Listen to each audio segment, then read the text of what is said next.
Hello there, attendees. It is my great pleasure to welcome you all into this plenary as part of the 12th Conference for Teachers of English Language Teaching during COVID-19. Thank you for your participation.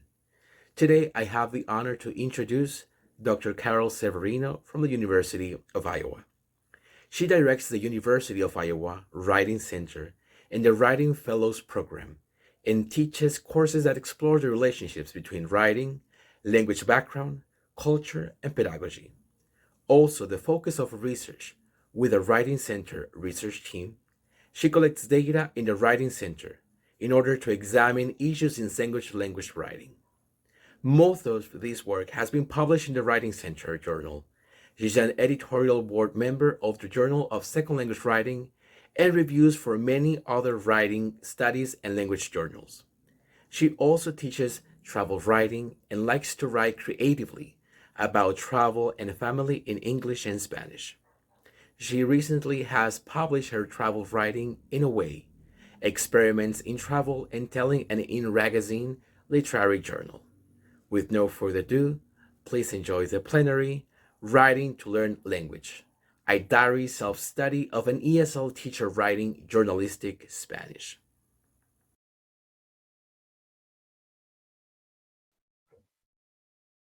Hola, buenos dias.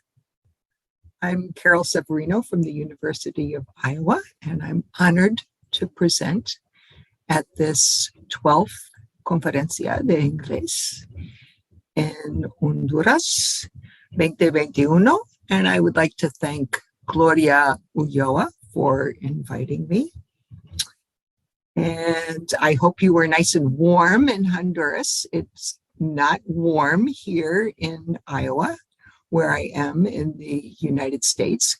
Today we had our first frost. We woke up to frost, escarcha, where everything is white and it's very cold and uncomfortable. And you might hear the sounds of the heat going on in my building. I'm here at the university. So I'll talk to you today about my writing in Spanish as a second language and a course that I took and studied myself and my work in. So I title this presentation, Writing to Learn Vocabulary in a Second Language. And it's a diary self-study of an English teacher, that's me, writing journalistic Spanish during COVID. Okay, so we can unpack some of the language, some of the terms here. And that's the first thing I'll do in the organization of the talk. And then I'll present my first research question and the data source, the methods and response, and then the second one. And then based on those responses, I'll give some advice to language teachers like ourselves, teachers of English or actually any language, especially teachers who use writing in their teaching.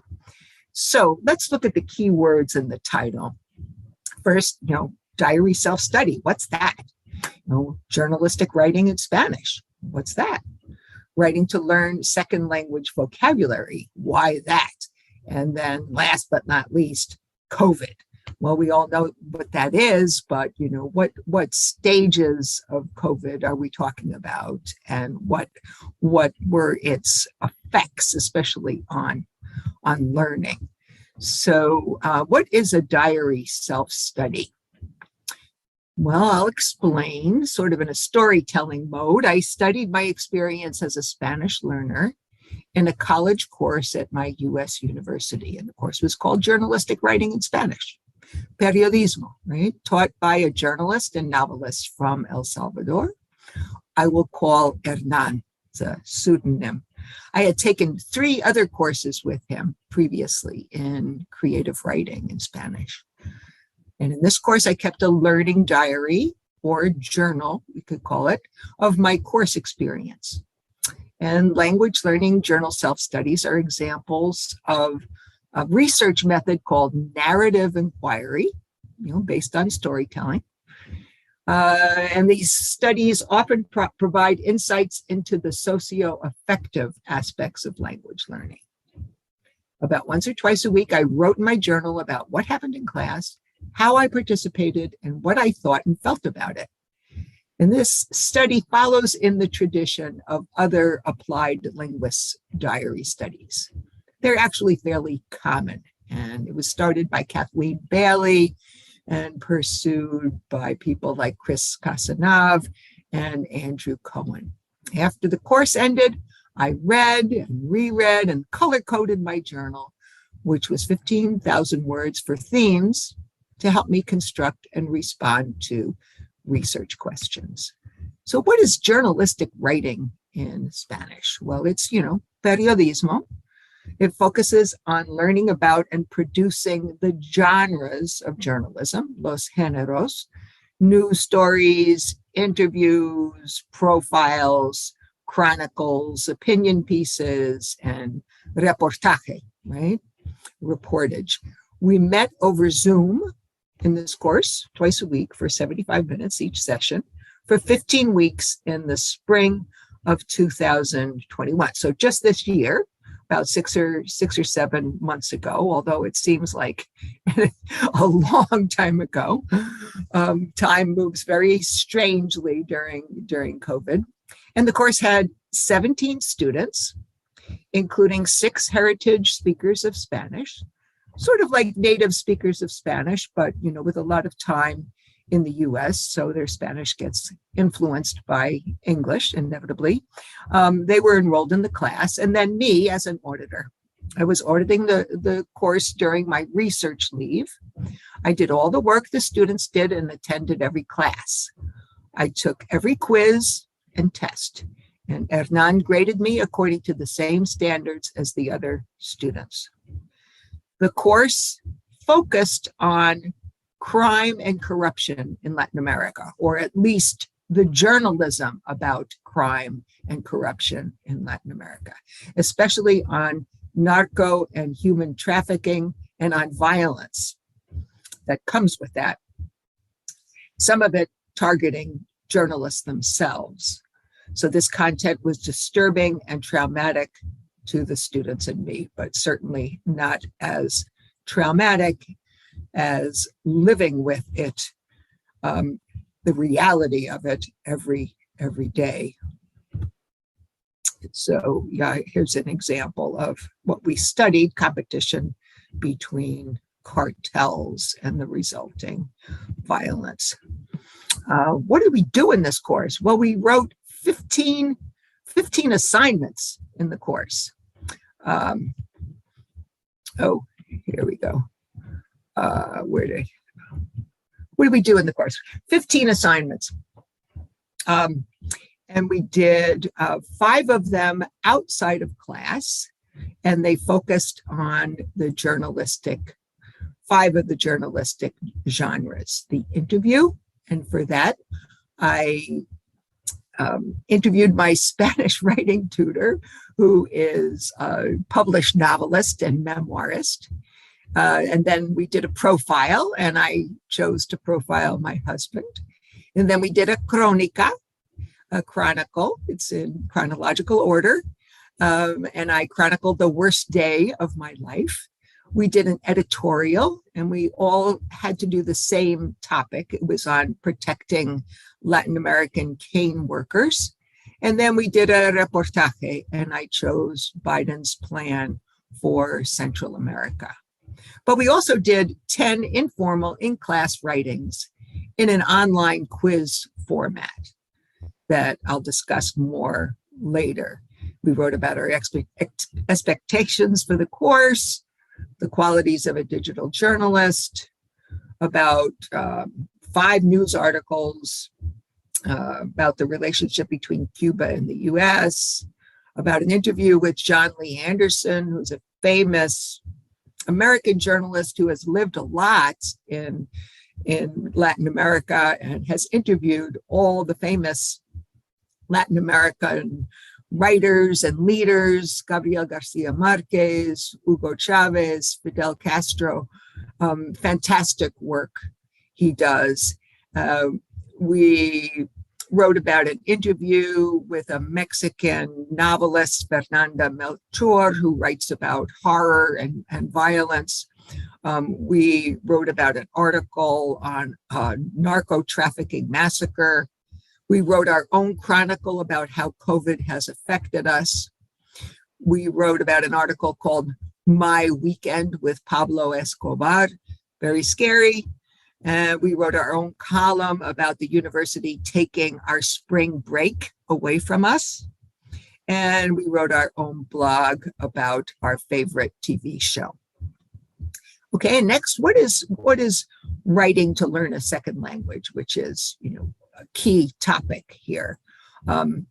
Well, a little background, writing has many features that enable language learning. And by language learning, I mean the internalization of new words, and it enables fluency, which is more words that one produces faster, over a certain period of time.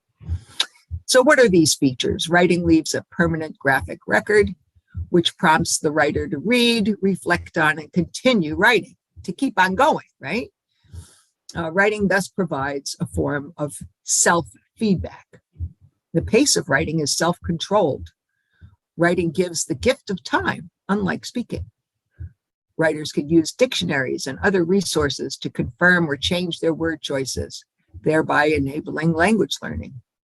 Writing as pushed output, as the applied linguists call it, makes us aware of the words we don't know in our second language, since often we're thinking in our first language, right? It reveals gaps in our language knowledge. And 4, writers can analyze what they produce and see if it matches their intentions. Am I saying what I really want to say?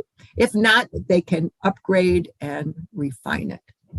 So writing demands more precision than speaking.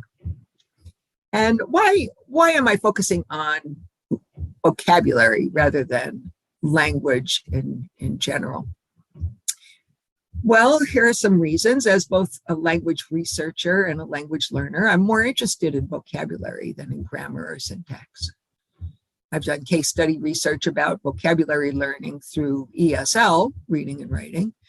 And I could be wrong, but I perceive my Spanish grammar as better than my vocabulary. I tend to use with family members. I have a daughter-in-law from Ecuador and Ecuadorian grandchildren, and my son speaks Spanish too. But I tend to use, or a lot of us tend to use, a kind of kitchen type Spanish with each other. And because of that, my course goal was to expand my repertoire of words and expressions. So last but not least, COVID. How did the pandemic affect the course delivery and content? Well, first of all, delivery. The course was revised. It was a face-to-face, in-person, right, presencial course, but Hernan revised it the best he could, and he delivered it over Zoom and the course management system, which at Iowa is called ICON, in spring of 2021, when vaccinations were becoming available in the United States. And it seemed like it could be, it was until the Delta variant occurred, it seemed like it could be almost the end of the pandemic. There was some hope, although people were pretty tired and pretty burnt out and pretty depressed.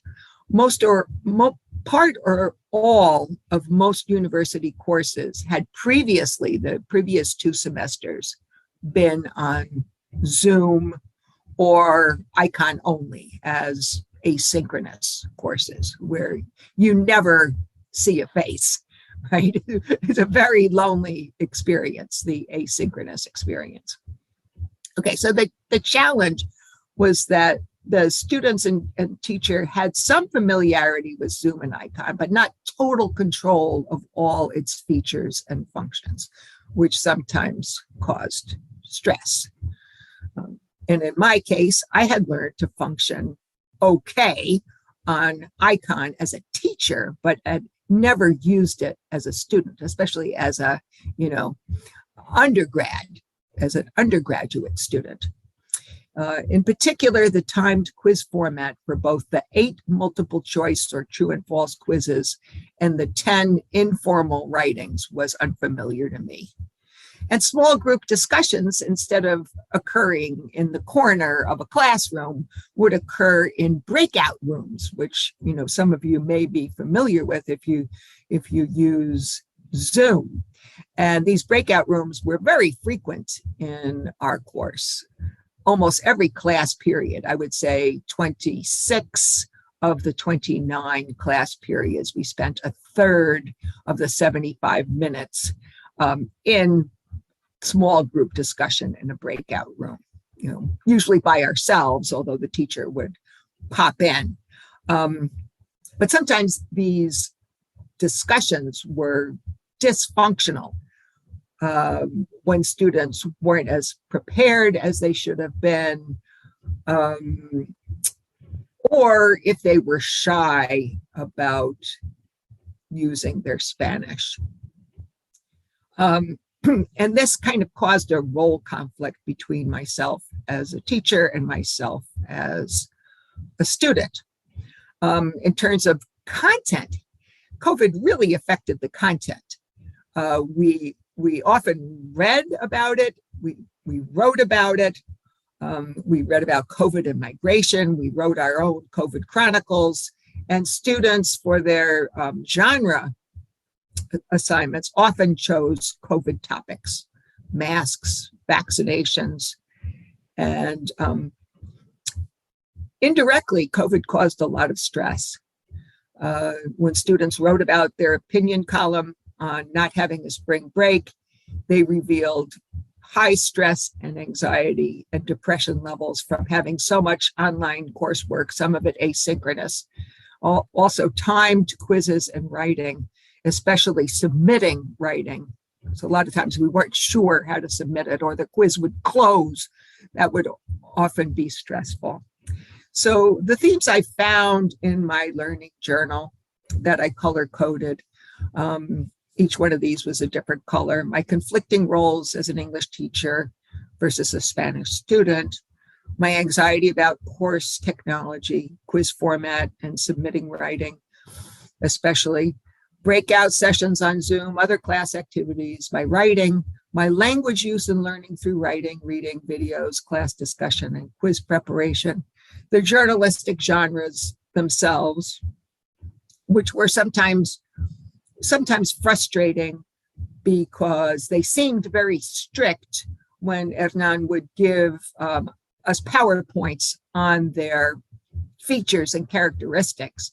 But then when we read actual journalism in the periódicos and revistas, they were hybrid. They were combinations of genres rather than strictly adhering to one genre. And the last theme was course materials, the readings and the videos. Okay. And I grouped these themes into 2 meta themes on which to base my research questions: the indirect effects of the COVID context on my learning experience, especially stress related to the teacher-student role conflict I talked about in the quizzes on disturbing material on the course platform. And the other theme was the processes through which I wrote to learn Spanish vocabulary under different writing conditions with different resources. The conditions were formal outside of class versus informal in class timed writing. The different resources were readings, videos, class discussion. Okay, so here are the research questions. The first one is, how did the COVID context in spring 2021 influence the course delivery and content, therefore my learning experience? And the data source, of course, is my learning journal. And then the second research question was, how did the differing conditions of writing provide different affordances for increasing my Spanish vocabulary and fluency? And I coded here my 15 pieces of writing for words I learned through doing that writing. My learning sources that I mentioned, the types of learning that I'll talk about, and the learning processes. Okay, so course delivery, I talked a little bit about the Zoom breakout sessions. It's tedious to stay on Zoom with a full class for 75 minutes. And like I said, most periods we did have these Zoom breakout sessions, but because the assigned news articles we discussed were long, they were challenging and often grim and disturbing. Not all students had the time, the mental or emotional energy, the stamina, right? The stamina or the language proficiency to read them thoroughly or comprehend them fully. Consequently, not all students were prepared for Zoom breakout discussions, or like I said, they were shy about their Spanish. Now, I did not want to act like a teacher and facilitate these discussions or to explain readings and thereby take away leadership and language practice opportunities from the students. But I also did not want us group members to waste time staring at one another on the Zoom screen. And I did not want Hernan, since he and I were also peers, right? I was peers with the student, but he and I are both professors at the university, so we are also peers. I didn't want him to blame me if he popped in to the Zoom room, right? You could go in and out of Zoom rooms, right? To blame me if he popped in and the students were silent, right? They weren't talking to one another, or they couldn't answer his questions, because often he would pop in and ask us what we were doing and, you know, what we thought of the readings. And okay, so another conflict I had was I would start judging the students as if they were my students rather than empathizing with them as peers, right? Especially when they chose COVID-related topics that seemed like topics of convenience for their journalistic writing. You know, they would interview their mom, their dad, or their best friend about their experiences with COVID. For the Crónica and the Reportaje, they also chose COVID-related themes of masks and vaccine mandates. And I was tired of hearing about COVID. But reflecting in my journal, I realized I was being, and this is a quote from my journal, insensitive and ageist, right? Prejudiced because of my advanced age, because they have been on Earth a much shorter time than I. So COVID is a much bigger thing for them than for me. They also need to cut corners because they have work in 3 or 4 other classes. I was only taking this one class and I was on leave, right? So, you know, how could they keep up with work in 4 or 5 other classes? So in a sense, I felt I had no right to judge them. Also, the course delivery with the narco trafficking articles in a timed quiz format on Icon and Zoom caused inordinate stress. And here is an example from my journal about taking a quiz. To prepare for this quiz, I read the Tamaulipas massacre article again, crying like I did the first time I read it. I read it for structure in case we had to summarize it or write about what we learned from it. This timed exercise in which I didn't know how much time we actually had, which was often the case. Either, you know, I was so nervous that I didn't hear it or he didn't tell us. This timed exercise, which I didn't know how much time we actually had, was the most panic-inducing evaluation experience so far. I was overcome by the emotions in the article and its pictures and video, and then I became overcome by the conditions of the quiz. we had to copy the questions again into a Word document and then upload it, which I had never done before. The first question was easy enough, to choose 5 vocabulary words from the article and provide their meaning in Spanish. I had to do some circumlocution for casquillo, bullet casing, but it was okay.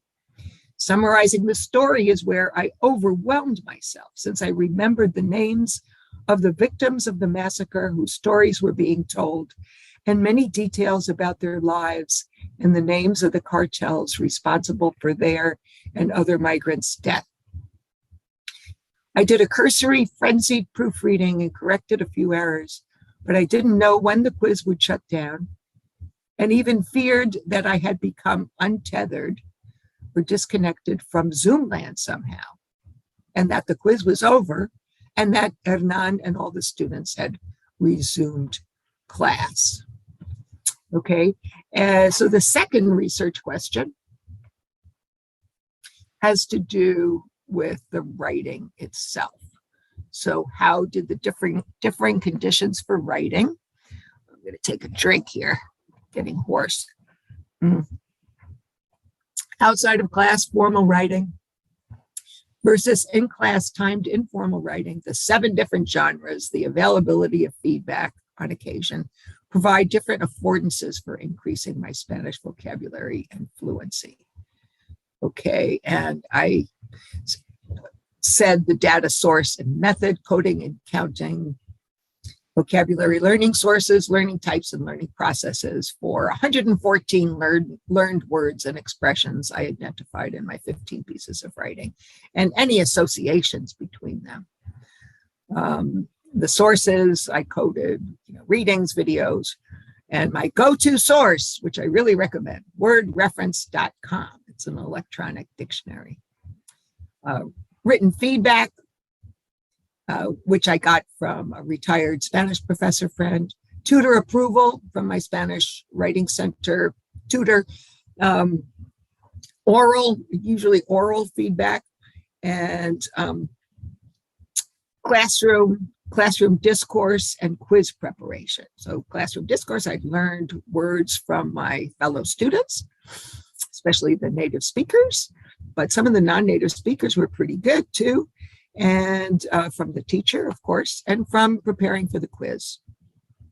So the types of vocabulary learning that we're dealing with were new or consolidated vocabulary. So new vocabulary were words I never heard before, like desempeñar, palas, luces cegadores. I don't even know what luces, it should be Luces. I'm looking at that, it looks strange. And that was from my chronicle of the worst day of my life. Examples of consolidated vocabulary, or words I had heard before, but I had incomplete knowledge of. And a linguist by the name of Paul Nation writes about vocabulary, and I get most of my terminology from him, his vocabulary terminology. And examples of these are cognates. Cognates are one of many types of examples.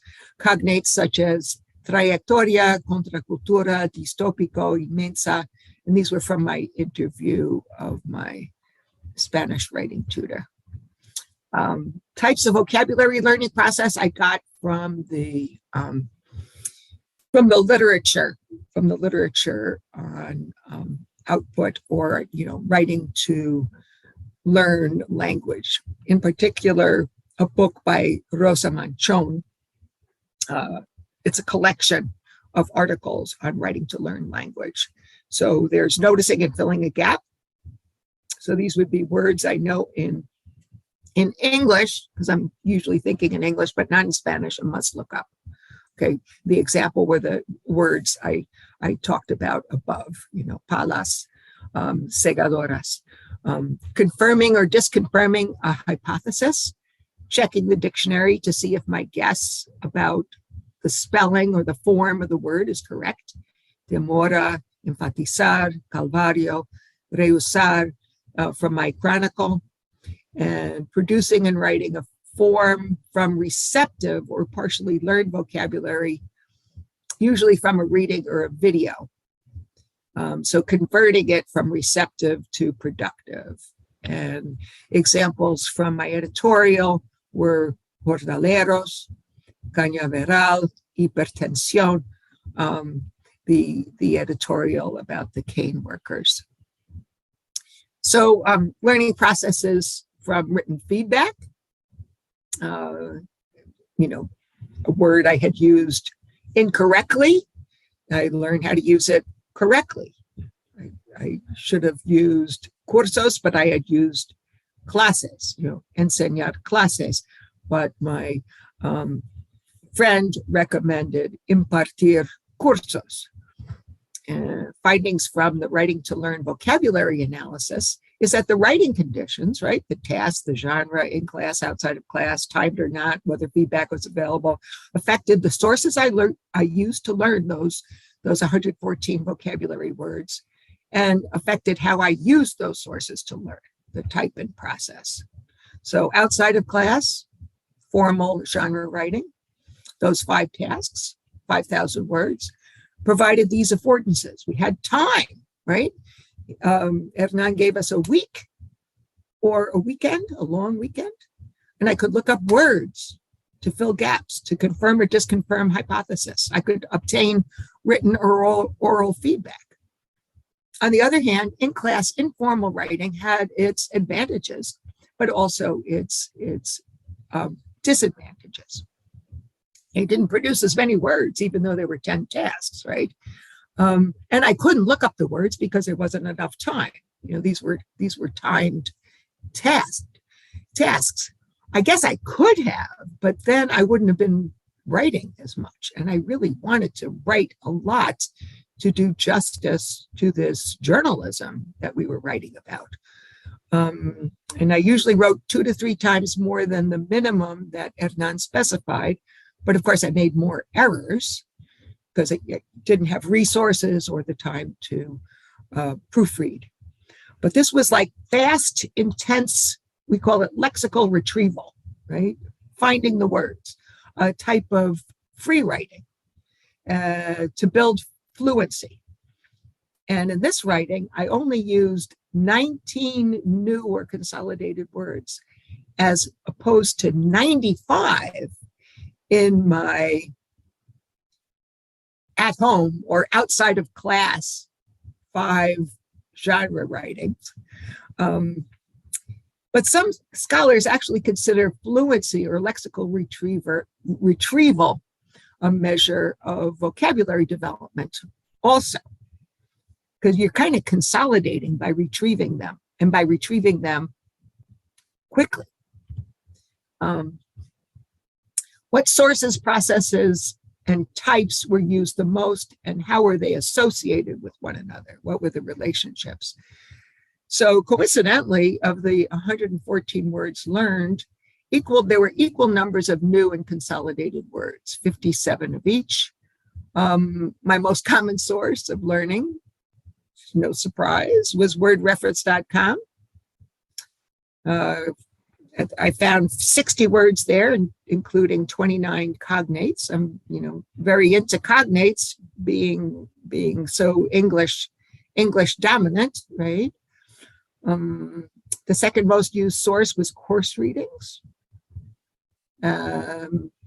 Probably no surprise because I'm a big reader.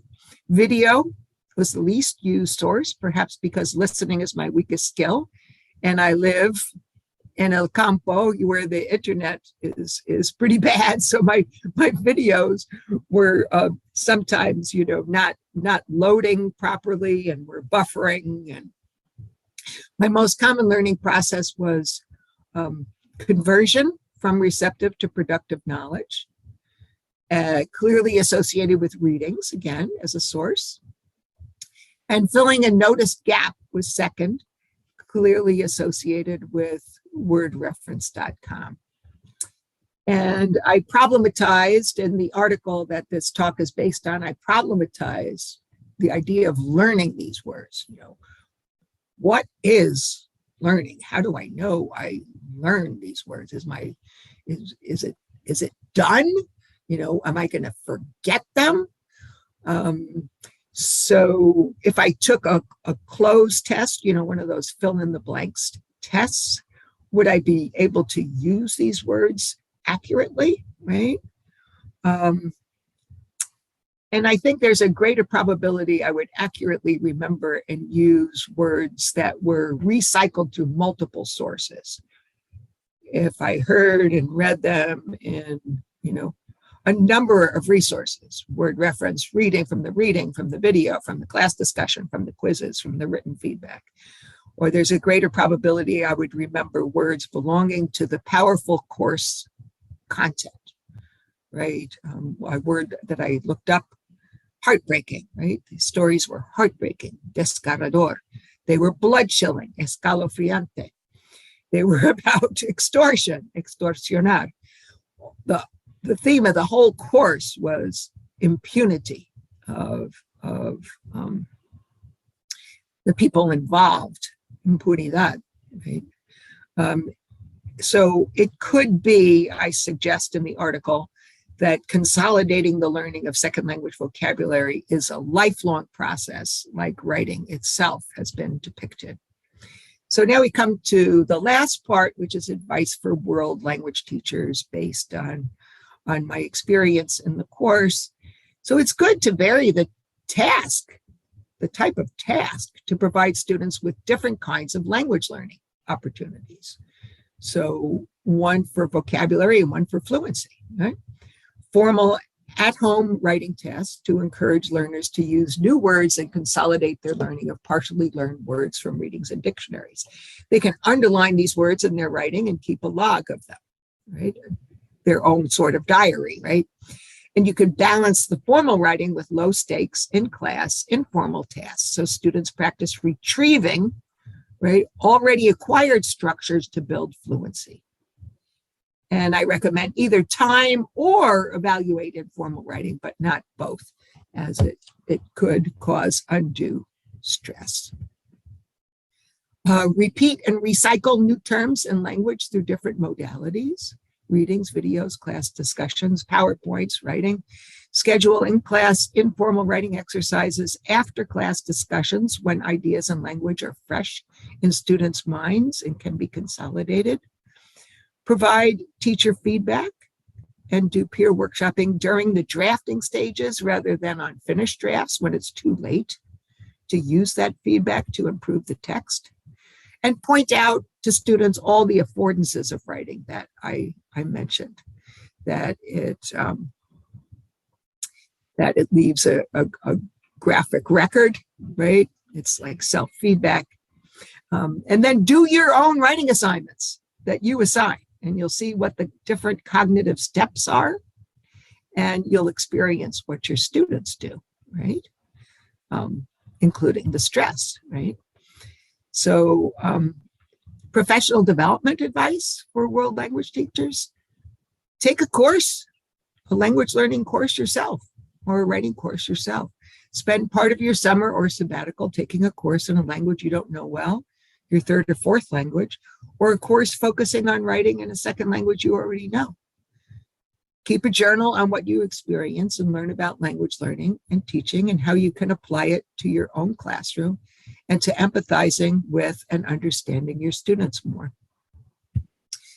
Don't be surprised or disturbed when the teacher in you emerges, right? But be open to the student learning experience and what it means for your teaching. When are you piling work on your students and causing them stress? That's what I realized when I perceived that Hernan was just giving us too much to do. I realized how much I give my students to do, multiple assignments at the same time, when it's hard enough to work on one at a time. Last but not least, write up your course experience. When you take your course, when you become a student and take a course in Portuguese or Francés, right?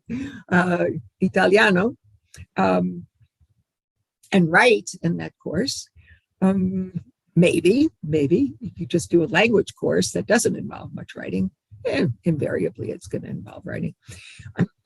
If your language teacher is a colleague, you take the course at your same university, collaborate with them on an article that you publish. So you'll be contributing to a long-standing tradition of journal-based language learning studies. And thank you for listening.